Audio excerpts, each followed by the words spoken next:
Now, it is the start of a new year and the start of another Monaghan Way podcast series for you as well. It's just looking episode 30 that we're heading into, and hard to believe that we have 30 of these compiled. And here we are back right to the start of the Allianz Football League once more. Delights I'm joined by Jack Madden. It's sort of a coming together of the podcast here. Jack, of course, heavily involved with the official Farney Army Podcast, so he is, along with our very own Fergal Monaghan. And I suppose, Jack, you know all about these podcast content, trying to gather it all together. It doesn't be the easiest by the best of times, but it's still a wonderful forum for people to get a little bit of information, a little bit of knowledge, and to speak specifically, I suppose, about what interests you.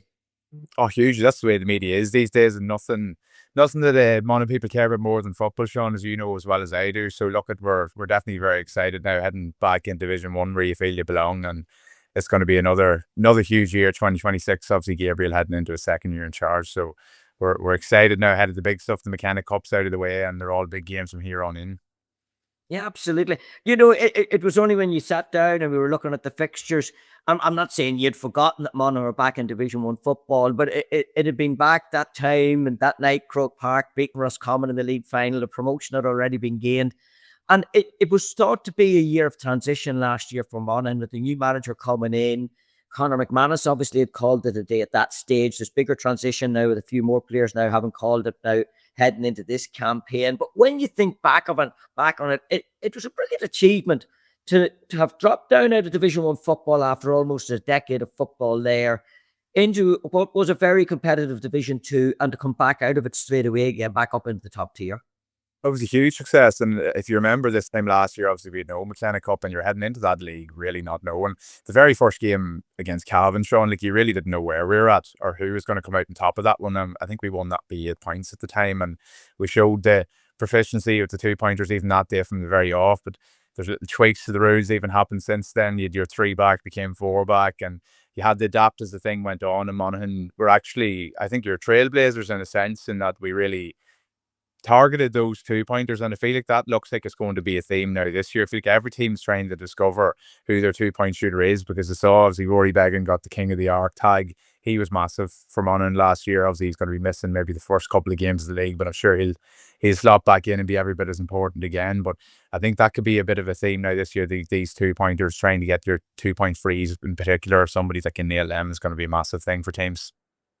Yeah, and as you know, it's very interesting. No pre-season tournaments last year, new rules coming in, new management, as I said, from Monaghan. And when you put all that together, maybe it was the perfect storm and set it up nicely for Monaghan. This year, we've had those pre-season tournaments, a bit without the Scotchtown contingent, and it looks like we won't have the Scotchtown contingent for the opening possible 2 games of this league as well. There's 2 games, then a break, and you'd envisage they may be back after that. Your own thoughts on the Dr. McKenna Cup, Monaghan getting to the final? I know it was a heavy defeat to Donegal in the decider, but still a good campaign. Yeah, I think, look, when we look back in this year, you're not going to really remember what happened in the McKenna Cup final. I think you're going to more so remember these players that come in who were blooded early. It's a bit reminiscent, really, of Vinny's 2023 year in charge, when you had a lot of guys missing and you had the blood players. And a lot of those guys that Vinny brought in back then, you think of your Ryan O'Toole's and guys, and obviously Kieran McNulty's maybe a man that's way of travelling this year, but those guys came in that season and became very, very important players for Monaghan. So who's to say maybe like your Dara trainers or your Ronan boys mightn't be, they could be big parts. They will have big parts to play, I'm sure, this year for sure, and even in years to come. So it'll be interesting to see how it all plays out now come the next couple of weeks, and not be long figuring out. Yeah, and it was a good campaign, as noted. You had the games, the wins in the group stages, the semi-final win over Tyrone, and then that game against Donegal. Now, in fairness, Donegal fielded what I would term be a stronger team, maybe more so as an experimental side from Gabriel. And he noted it afterwards, speaking to the media. He says, listen, I'll take a lot of the blame maybe for how that game went. He says maybe I wasn't just as structured as what it would normally be, but this was the opportunity, as you said, for these guys. And there was I think there was just shy maybe of 20 or maybe more debutants was handed out over the course of those games. Yeah, I think at one stage we had maybe 29 players used coming into that Tyrone game. Something like 18 of them hadn't featured last year. So So that's what you're looking at. The other thing I'd say about Donegal is that they've next to nobody involved in Sigerson football compared to what Monaghan have, which is another factor we've had to contend with. So even your likes of your Finbar Roarties, he's a fresher playing fresher football, and those rules are different. So he's allowed to play midweek games for Donegal and maybe for Ulster University. So that's another side of it too. But yeah, look, I'm sure there's plenty of guys that really put their hand up. And Gabriel made the point that finally we didn't go with a full deck. That was for sure compared to what you'd seen maybe the during the weekend in Enniskeane against Tyrone. So I don't think he'll be overly concerned about it this weekend against Armagh. Armagh's another team that haven't actually as many guys involved in Sigerson football, so that's possibly a strength maybe coming into early seasons. You have a lot of things to deal with, a lot of factors to contend with, but I think we played the deck right. Obviously didn't lose any points like some of your other sides in that McKenna Cup, and you saw plenty of guys getting starts that maybe wouldn't at other times of the year, and maybe be important players in games to come. So it'll be interesting to see, as I say now, how this weekend goes. Yeah, and looking in and listening in to what was coming out of the camp, it was very structured, very planned what Gabriel done. He talked about the load he was putting on players, the minutes that he was giving players. As you said, and he correctly done it, he worked even the college players very, very well. Also, obviously, we've seen what happened in other games being null and void and points being taken from one team and given to another because of the transgression of the rule in regards to 48 hours for those players to play. So as a management team, even to have sat down and structured that all out, like, that gives guys and these lads, everyone a chance. They knew where they stood. Yeah, and if you look at it from an injury perspective, that was something that I feel like was going to be very, very important. Obviously, there's a couple of guys out injured, but even we've seen Dylan Byrne is slotted back in. There's a couple of guys have returned from injury, which is going to be a very important factor. And you didn't have anything really serious happen across those your two group games. Obviously, your semi-final gets thrown in the final against Donegal and look to come through relatively unscathed. So that's something you certainly can't complain about. No, absolutely. Any player in particular that stood out to you over the campaign, or players maybe over that McKenna campaign? I'd probably made a bit of a list. Obviously, our trainers, again, I think a lot of people had Yeah. received in around the panel before. Maybe Jack Kernan, the goalkeeper from Killarney, a guy who hadn't really got his chance until it. And the other thing I would say about Kay Mulligan to come in for a bit of criticism, you have to remember this guy who's under 20 last year, and a goalkeeper is a position where you can get away with being older than nearly anybody else in the pitch. This guy's going to come good. He's been in between the six for Latin. He's got a series of senior championship appearances behind him, played a season under 20s. He's got in round the senior squad. We've seen what he, remember you're at the under 20 game last year, Sean, as well, against Cavan, where he kicked a brilliant 2.3. It's a very, very difficult position to come into. You're playing second fiddle to Rory Began. So in years to come, I would have no doubt that Cian Mulligan will flourish in years to come too. I mean, maybe even before this season is out, you might see him obviously getting a bit more football behind him and getting that level of confidence back. But Jack Kernan is probably the guy you'd be expecting maybe to start against Armagh. Now, you've Ronan Boyle from True. I think if you'd seen Ronan on the club scene last year for True, very, very sticky man marker. But I've been impressed with his football ability too. He's been coming out from the back and he's not afraid to show off that kick passing game. And Monaghan actually, I thought the first half against Cavan, Monaghan counter-attacked very, very well. Fionnán Carroll's guy shown little flashes too. He made a bit of a break when he came out against Cavan. I think a lot of people thought it was Stephen O'Hanlon, and then they got a look at the jersey number. So he's got electric pace, and I really liked the score he kicked in the first half against Fermanagh and Castleblayney.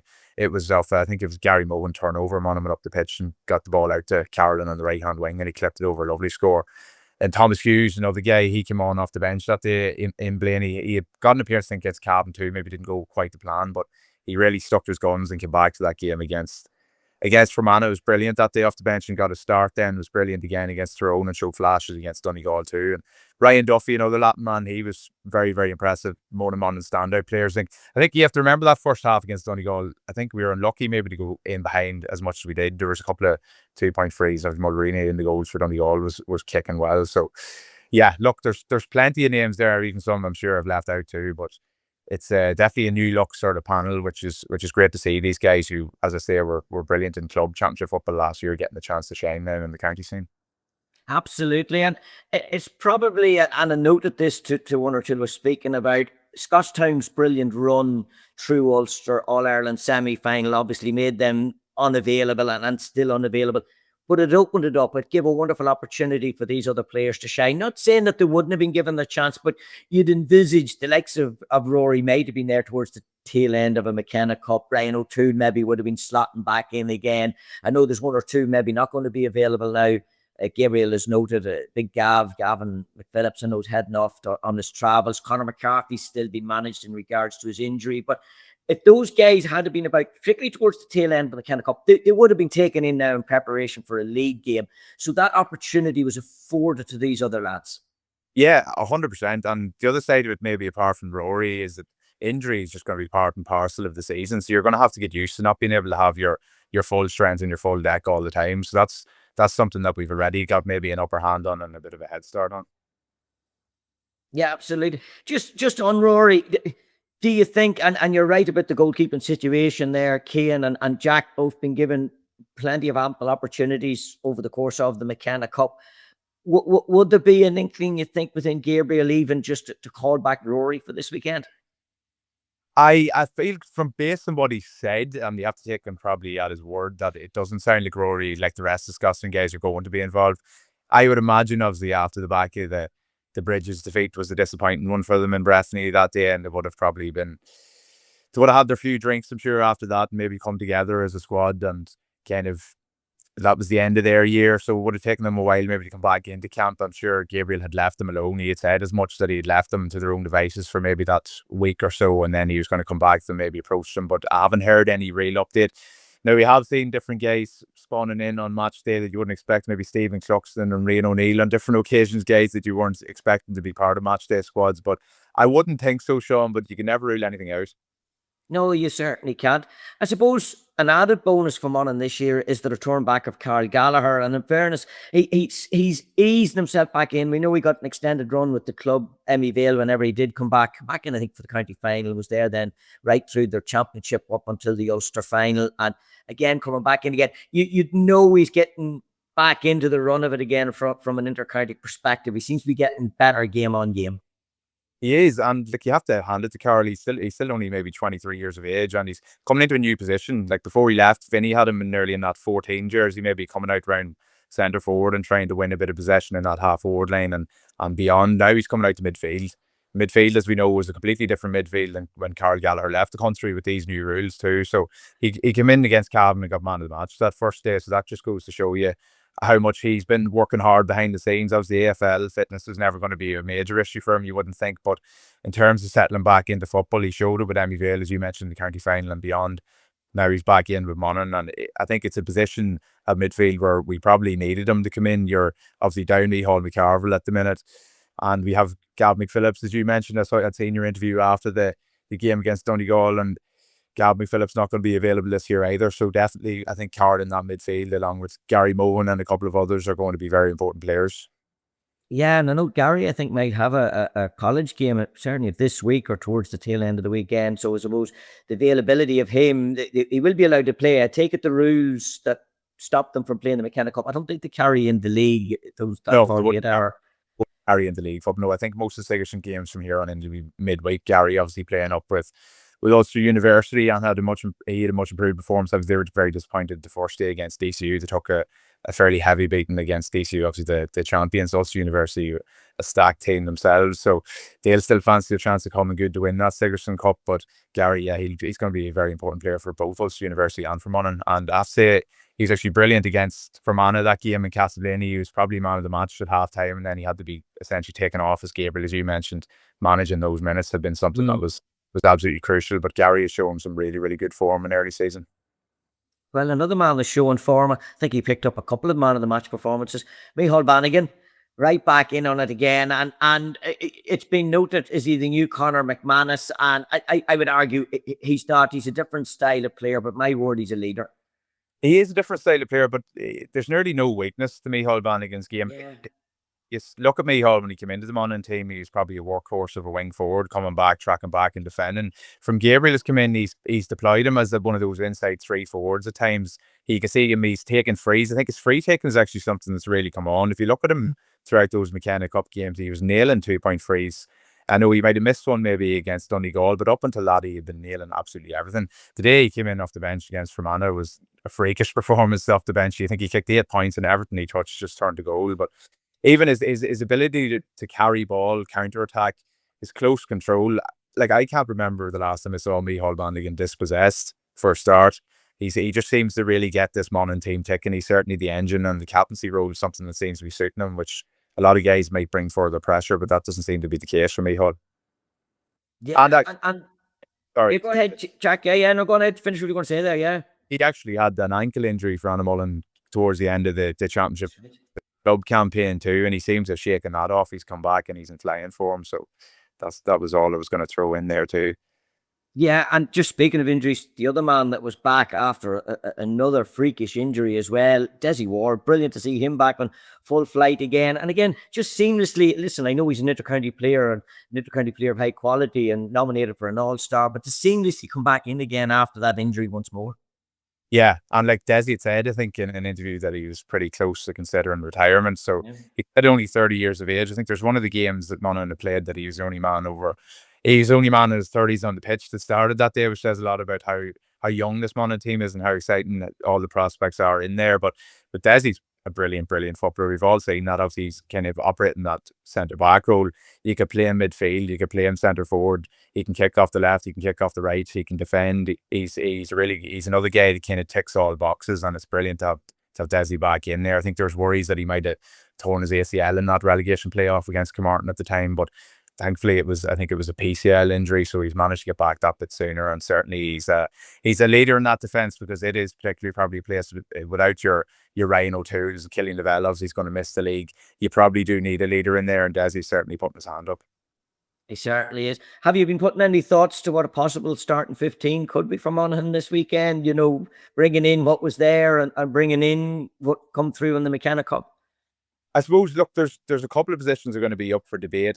I do think they might go with Jack Kiernan in goal. Obviously, you're hopeful maybe that Rory might make a surprise appearance. I'm sure plenty of people in the same boat. But I thought Jack was very, very assured when he played against Tyrone, particularly in that semi-final. It was his first. He came off the bench against Fermanagh. Actually made a save that day too. It was a good stop. But I would imagine they might go with him. Ronan Boyle maybe in at cornerback. Dara Traynor has been brilliant in the fullback. I can't see him being moved out. I know Ryan Wiley is maybe a little bit later in the fold. Maybe Ryan might be a couple of games away. Obviously, he played against Donegal, but it wouldn't surprise me if he starts. But I think they might go Ronan Boyle, Dara Traynor, Dylan Byrne, maybe fullback line. I think Thomas Hughes, the guy, probably deserves a start. Desi's nailed on centre back, you'd imagine. And we saw Louis Kelly coming back the last day. Maybe he could get a slot in that half back line. I think we talked about midfield. You'd be looking Gary Mohan and Carl Gallagher, you would imagine, as your first choice midfield. And Stephen O'Hanlon, Micheál Bannigan, another two you'd imagine nailed on in the half forward line, with maybe Jason Irwin at the other wing forward. And I think full forward is probably the easiest line to pick. It's been the most consistent with Davy Garland, Andrew Woods, and Stephen Mooney, you would think, in there. But look, as I say, you can't take anything for granted in this game. And obviously there could be guys training very well. There could be little niggles in training and stuff during the week too. So you just never know until you get that. I was going to say until you get the team sheet, but you really don't know nearly till the ball throws in this game. Yeah, absolutely. Because could be changes galore up until that, but we will be keeping a good eye out towards the tail end of the week to see what will be the team that will be announced, and even what players will be on the panel, obviously, as well, and made available. And this league, starting off with this game against Armagh, home game is probably the one thing you look for when you're starting off any league, at least to have a home game. You've got that. You've got to be targeting, you would have thought, trying to get the points on the board at the early stages. Yeah, hugely. And you want to get momentum, and I think Monaghan have gained a bit of momentum. We saw it last year. Even you go right back to the first challenge game Monaghan played in Castlebar, and the one against Mayo in the snow, and they carried that right through. Obviously, you got beaten in the Hyde by Roscommon, but that was about the only defeat up until that last league against Down. Then had a brilliant performance again in Croke Park. So you'd like to think those couple of early season wins are going to be a big factor too. You want to get a big crowd out now in Clonus. We've seen Armagh, they had a sellout box at Athletic Grounds for one of their fixtures, the early game against Tyrone, and it only a McKenna Cup game, so they're definitely going to travel. You definitely don't want to be drowned out on your home patch. So I would expect Monaghan to bring good numbers in terms of support. Obviously, it's a bit of a derby factor too, and Monaghan's recent record against Armagh hasn't been bad at all. Certainly a team that they probably feel they're above us, but definitely never a team that Monaghan never fear, and always put it well up to us. Always seems to be a score either way. So It's one to savour. It's lovely to get another derby match. Funny, like last year, Calvin first up this year, Armagh, so one to look forward to for sure. Yeah, and you noted there, Armagh, maybe not as conflicted when it comes to college players. So Kieran McGeeney would have been working with what would have been the semblance of a fairly strong panel through McKenna Cup, even though they got beat by Tyrone. He said in that first game for 7,000 people in the box at Athletic Grounds for a McKenna Cup game, and then had to forfeit the points against Down. Even though they won that game, they had to forfeit the points. Yeah, exactly. Like that, I think people forget how good they were against Down that day. I think they won 3-10 to 10 points, something like that. Yeah. They were by far the better team, and just the fact they'd lost the points, then they were out of the competition, and they were maybe forgot about it a little bit. But then you'd be concerned that a little bit more time to be going looking at Monaghan. You can be sure that there was Armagh eyes and Inniskeen and Armagh eyes again against Donegal in that final. So, yeah, look.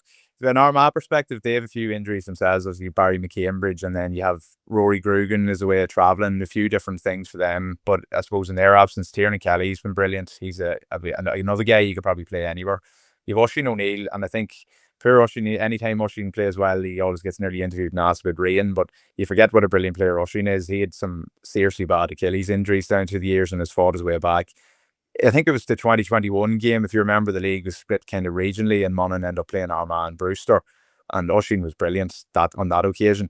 You have Sean Collins, another guy. He got a goal against maybe one of the newer names. He got a goal against Down as well. He was under 20 captain 2 years ago. So because there's plenty of talent in Armagh. There's certainly more clubs and more club players to pick through than we would have. So I'm sure there'll be all the guys putting their hands up at this weekend that mightn't have been household names in the past, but it's going to be the case probably for Armagh guys who might get a shock from some of the Monaghan boys in a similar position. It's interesting as well. We talk about the goalkeeping position in Monaghan. A bit of a coming and going of the goalkeeping position, more so in Armagh as well, between Ethan Rafferty and Blaine Hughes. Two different styles of goalkeepers, I suppose, but sort of positions depending on how you want to tactically set up. Yeah, and it's funny. I would have thought that when the new rules came in, that Rafferty would be nailed on nearly with his 2.50 and his attacking game, but it nearly seems to be McGeeney's has reined back a little bit in that you have Blaine Hughes is getting plenty. And Blaine's a brilliant goalkeeper. He carried Cruppen, man, and he had a great club run at the end. I think it was the end of last year in the Intermediate Championship in Ulster. So look, they have their options there, their own headaches, selection committees and whatnot. But yeah, I would imagine they go with Ethan Rafferty, but you could see Blaine Hughes starting very easily too. I think come the bigger championship games, Rafferty certainly the man they'll opt for, but it might give Blaine Hughes a couple of games during the league. Wouldn't be surprising at all. Yeah, and it's interesting as most teams are now setting up in regards to the keeper, what they can bring to the game. And we know what Rory brought to the game. And just back on that, something I noted, there wasn't the Rogan goalkeeper as much in the McKenna Cup for Monaghan. With Cian Mulligan, possibly would be a Rowan sort of player, all right. I don't think Jack would be one maybe to step out as far from the line. He's more the man to stay at home. Yeah, and I don't have any issue with that. You'd rather a guy that knows if that's the style of goalkeeper he is. There's no point changing to fit into a system. He has to stick to his own strengths, and he's very solid under the high ball. His kickouts are quite good. He's obviously well capable of kicking a 2.3 himself. So look, there's no point overcomplicating the thing. Obviously, when Rory comes back, Rory's going to do what Rory does. But in the meantime, you play the cards you're dealt, and Jack is going to stick to his strengths, and that's the best way of playing it rather than pretending that he's Rory. Where is it to be won, lost, or drawn on Sunday then in Clones? What are you expecting? It's always very hard, I suppose, to tell when it's the first outing in the league. I know we've had the McKenna Cup this year sort of to see the plays, see the plans, see the players, but it goes up another notch. It goes up another level now on Sunday. Yeah, hugely. And look, the defensive discipline is always a massive area of the game now too, that you don't want to be giving away many 2-point frees. You see the damage that they did, and I'm sure Monaghan would have learned a few lessons from ones against Donegal, but maybe Gabriel felt some of those decisions were a little bit on the harsh side that they were getting punished for with 2-point frees. It was interesting, nearly feeling like the shoes and the other foot watching the Donegal keeper coming up and kicking those 2-point frees. But obviously you talk about midfield then too, like it's every game is going to be the case. And we actually had Willie Haggerty on our own podcast coming into the Bridges game, and he talked about the jungle. Is what he described the middle of the field as. So it's going to be a scrap in around there. Your half forwards and half backs going to be crashing onto your breaking ball, and that's what you want to see in a derby game. You want it to be blood and thunder, and I'm sure that's exactly what it will be. First league game up, and both teams baying for points. Whoever gets. If you win your first game, you're in a brilliant position in Division 1, and if you lose it, you're already in a bit of bother.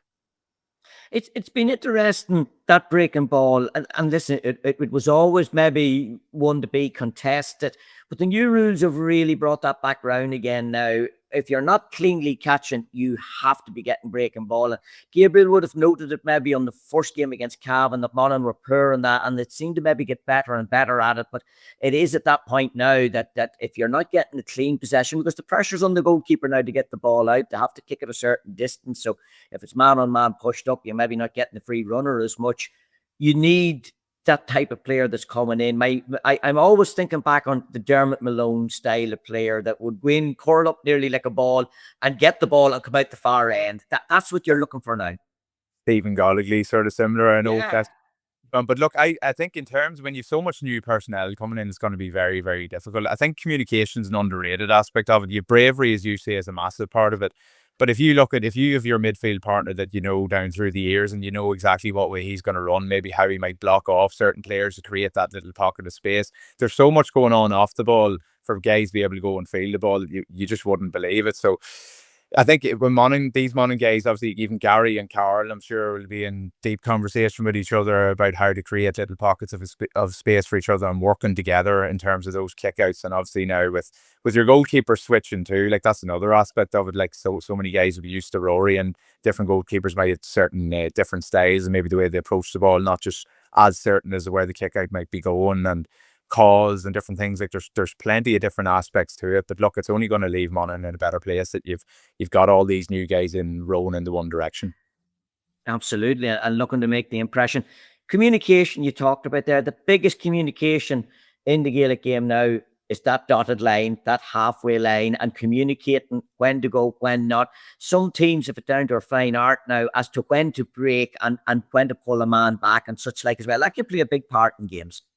Yeah, I suppose first time I remember seeing it really, I'm sure it's going on before, was Donegal with Peter Mogan in that Ulster Championship clash in Clonus last year, that they'd maybe drop a Michael Murphy even was going back into their defensive four, and Mogan was breaking on it at lightning speed. And I think it is particularly a role that these guys with electric pace seem to be playing, that they come onto the ball very late. I even noticed that Josh Largo Ellis was doing it in Castleblaney against Monaghan for Fermanagh. He's another guy, serious pace. So look, Monaghan have their own weapons to be able to use in that kind of area too. Maybe even the likes of your Thomas Hughes, I noticed coming on late onto the ball against Donegal, and maybe just holding off the play and being patient and awaiting your time, because we see it it's the even new rules or old rules when you get in around that 45 against a compact defence, you're going to need guys as line breakers coming late to kind of get through. So Armagh are going to have their defence. That is going to be no different in Clonus on Sunday.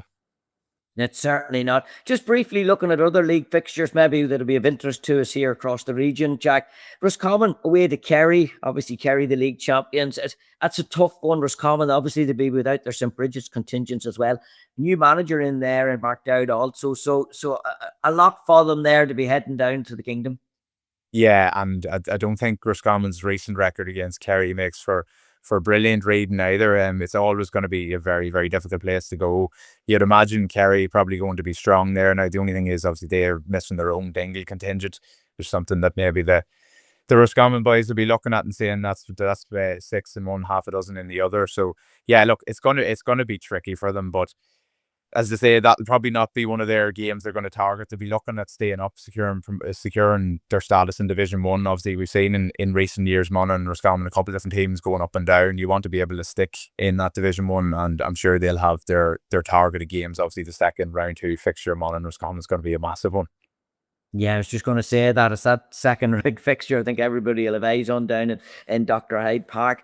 In Division 2, Cavan making a long trip down to Cork as well. And again, we've seen in their McKenna Cup campaign, the loss to Monaghan in the opening round. And then for Fermanagh, that game being null and void actually after that as well. Again, back on the ruling in regards to the college players. New management there as well in Dermot McCabe. So a lot of factors to bring in here too. And then that trip, I think Cavan are very unfortunate in fairness in the league. They always seem to start away from home. They do seem to stay away from home. I think there's a stat on that in the last 20 or 30 years. It's astronomical the amount of times Cavan have played away from home. And there's playing away from home going up to Clonus, and there's playing away from home going down to Cork, Sean. And we see that Cork team, they actually managed to beat Kerry last weekend too. So it certainly doesn't look like it's going to be an easy start for Cavan. I would say with Dermot McCabe, they're 2 tight games against Fermanagh and against Monaghan. I don't think he'd be hugely concerned yet. He's introduced a lot of new blood himself. We saw the 2 Sheehu guys from Cavan Gales. We've seen a lot of Kingscourt men introduced, Shackleton look, Cavan, they're going to be look. Division 2 is an absolute minefield this year. They're going to make no bones about it. You have Derry and Tyrone down. It's going to be tricky. So Cavan will certainly be going down to Cork. They've beaten them down there before in Páirc Uí Chaoimh. They'll not be afraid of them. I think it could be actually a very important game for Cavan. I think they started the league poorly last year. Obviously lost to Monaghan and then lost to Meath in that second game I think they had last year. So they'll be certainly looking to get a few points to the board early doors. Yeah, absolutely. And the thing about Division 2 football is that you want to secure your status in it firstly. Obviously, you want to be pushing for promotion, but you certainly want to be avoiding dropping towards the bottom end of it. And those points in the early stages of the competition can be vital. Yes, it's massive, and Division 2 is an extra minefield. The fact that you'd end up in the Tailteann Cup, very handy if you end up down towards the bottom end of it. So look, even your Kildare coming up from Division 3 are going to be quite strong. You've seen what Meath did last year. And the other thing is Meath obviously having to play their home games at Croke Park. That'll be an interesting factor, but maybe an experience for plenty of your teams in Division 2 to get a bit of experience with Croke Park. It's not too often you get to play there. So yeah, it's going to be Division 2, I think, is, we say it nearly every year, that Division 2 is nearly your best division. The one thing I would say about Division 1 is that we at least this year have a week between your league finals and your final round of the league and your league finals. There's a week off in between, which we didn't have last year due to your new championship structure. It's a little bit more condensed. So we will hopefully see Division 1 teams gunning for it as much as your Division 2 teams, because we could see the scoring in Division 2 last year was astronomical. Yeah, absolutely. And just looking further down, I know Longford and Leitrim are out this weekend as well. And again, Longford, probably a surreal situation. They coughed up the defence of the O'Byrne Cup with the toss of a coin open to the weather. A bit unfortunate for them. I know they went in then, I think it was a Shield competition that they were involved in as well, and they lost out on that. And Leitrim then, Stephen Poacher, again, tough assignment for them. I know in the FBD League, they lost out to London there in a sort of the backdoor competition of the FBD League at the weekend as well. But he admitted himself he was trying out lads at that stage in London were coming fairly strong. Yeah, I was just going to say that. I'd seen that London team, I think, was fairly strong. So that's probably to read too much into it. And London have shown, even London actually managed to beat Wicklow, who were one of the main contenders last year. And I think Wicklow this year again are Ricky's favourites to go up and win Division 4. So Leitrim and Longford would be two teams. You have Tipperary, Carlow probably in that bracket coming behind your two favourites, who I would probably put at the minute would have to be Wicklow and Antrim, obviously down from Division 3, Antrim last year. So yeah, Longford, maybe a couple of guys in there are quite a young outfit. You had a couple of strong under-20 teams in Longford there of late. You have Mike Solon, who's actually a very good friend of Andy Moran's, another Balladreen man. He's into his second year in charge of Longford, and they certainly looking to make strides there and even make a bit of an assault in the Tailteann Cup and pick up a few victories that they didn't quite manage to get last year. And from a Leitrim perspective, as we know, the league didn't go to plan for them. They had the whole Mickey Graham incident where he came in and left before he even took charge of the game, which probably didn't help their preparation in the off season. Then came in, and Stephen Poacher was probably a bit late being appointed, and we had seen, I think it was one of the Division 3 fixtures ended up not going ahead. They had to concede, I think it was against Fermanagh at the time. So they'll be, look, Division 4 is a good place for Leitrim to beat in terms of rebuilding. They have a couple of good forwards, your Barry McNulty, Paul Honeyman, these guys coming through as a O'Rourke as well.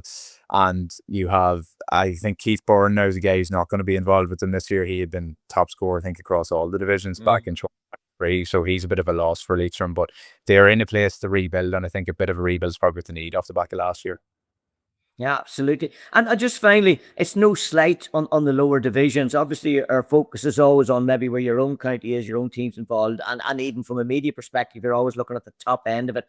But the games be so tight down in them lower divisions. They're all taking points off each other. And I've seen on occasion a score difference that makes the difference a lot of the time down in them lower leagues. Yeah, I think I remember talking to you last year, Sean. You were coming, I think it was round 6. You had Wicklow playing against Limerick, and as James knocked it from Limerick, I was not sure if it was a 2-pointer or a free to level at the end, but it ended up a draw, and it basically cost Wicklow their chance of promotion. I think Knockton kicked something like 4-12 then in a different game, or could have even been that game as well.